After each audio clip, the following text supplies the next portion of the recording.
స్వతంత్రం అంటే కేవలం 1947లో బ్రిటిష్ పాలన నుంచి విముక్తి పొందటం మాత్రమేనా? కాదు.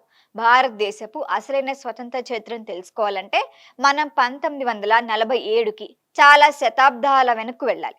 అప్పట్లో ఆధునిక టెక్నాలజీ లేదు, భారీ యంత్రాలు లేవు, కంప్యూటర్లు లేవు.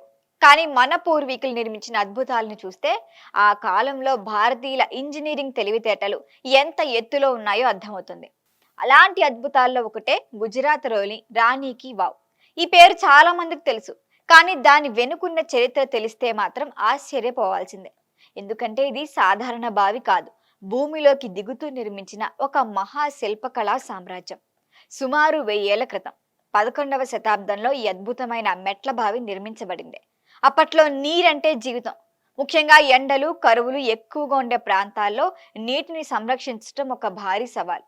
కానీ మన పూర్వీకులు ఆ సమస్యను కేవలం అవసరంగా చూడలేదు, దానినే కళగా మార్చుకున్నారు. రాణి కీ వావ్ భూమిలోకి 7 స్థాయిలు దిగుతూ ఉంటుంది. ప్రతి మెట్టు దిగుతున్న కొద్దీ మనం సాధారణ నీటి వనరులోకి కాదు, చరిత్రలోకి అడుగు పెడుతున్న అనుభూతి కలుగుతుంది. ఇక్కడి గోడల్ని చూస్తే అసలు షాక్ మొదలవుతుంది. వందలాది శిల్పాలు, దేవతా విగ్రహాలు, పురాణ గాథలను ప్రతిబింబించే శిల్పకళ, అద్భుతమైన అలంకరణలు, ప్రతి స్తంభం, ప్రతి గోడ, ప్రతి మూలలో కనిపించే కళాత్మకత. ఇది బావేనా లేక భూమి లోపల నిర్మించిన దేవాలయమా అనే అనుమానం ఖచ్చితంగా కలుగుతుంది.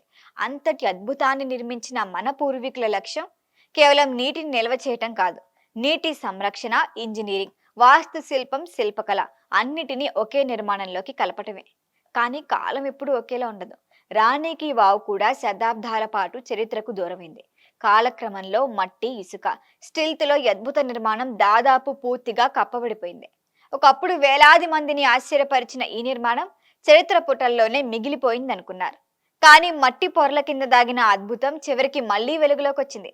తవ్వకాలు, సంరక్షణ చర్యల తర్వాత రాణి కీ వావ్ తన అసలు వైభవాన్ని తిరిగి పొందింది. ప్రపంచం కూడా దాని విలువను గుర్తించింది. 2014లో యునెస్కో ప్రపంచ వారసత్వ ప్రదేశంగా రాణి కీ వావ్ గుర్తింపు పొందింది. ఇదే కారణంగా ఈ అద్భుత నిర్మాణం మన కరెన్సీలో కూడా చోటు సంపాదించింది. 100 నోటుపై మహాత్మా గాంధీతో పాటు రాణి కీ వావ్ చిత్రం ఖచ్చితంగా కనిపిస్తుంది. ఒకవైపు గాంధీ భారత స్వతంత్ర పోరాటానికి ప్రతీక, మరోవైపు రాణి కీ వావ్ స్వతంత్రానికి ఎన్నో శతాబ్దాల ముందే భారతదేశం సాధించిన విజ్ఞానం, కళ, ఇంజనీరింగ్ ప్రతిభకి ప్రతీక. అందుకే రాణి కీ వావ్ కేవలం ఒక పురాతన బావిగా చూడటం పొరపాటు. భూమిలోకి దిగిన ప్రతి మెట్టు భారత చరిత్రలోకి తీసుకెళ్లే ఒక మెట్టు. వీటిని కాపాడుతూ, కళను సృష్టిస్తూ, ఇంజనీరింగ్ ను అద్భుతంగా మలిచిన భారతీయుల మేధస్సుకు రాణి కీ వావ్ ఒక సజీవ సాక్ష్యం. ఈ వీడియో మీకు నచ్చినట్లయితే లైక్ చేయండి, షేర్ చేయండి, సబ్స్క్రైబ్ చేయండి. మరిన్ని అప్డేట్ల కోసం మా వాట్సాప్ నెంబర్ను సబ్స్క్రైబ్ చేసుకోండి.